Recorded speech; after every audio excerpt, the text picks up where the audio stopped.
It has already been a long day in Augusta, and the night is still young as the legislature tries to wrap up the final day of the session and pass some big bills. News Center Maine's David Guilford has been at the State House all day. He joins us now with more. David.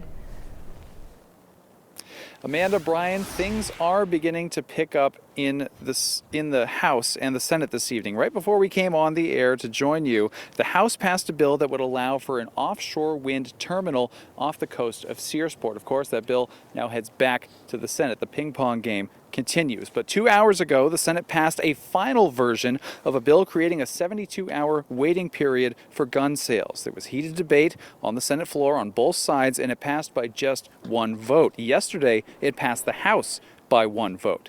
In other news, we're still waiting on the disaster relief bill and the supplemental budget, mixed in with a bunch of other bills on the docket and in appropriations still. But this morning, the House passed a bill creating a tax credit for the Portland Sea Dogs to help with mandatory renovations at Hadlock Field after much debate this week and today.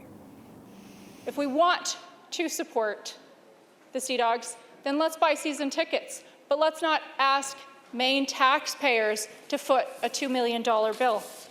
I do not view this as anything but an opportunity to prevent finances from out of state luring a successful franchise away from this grand state.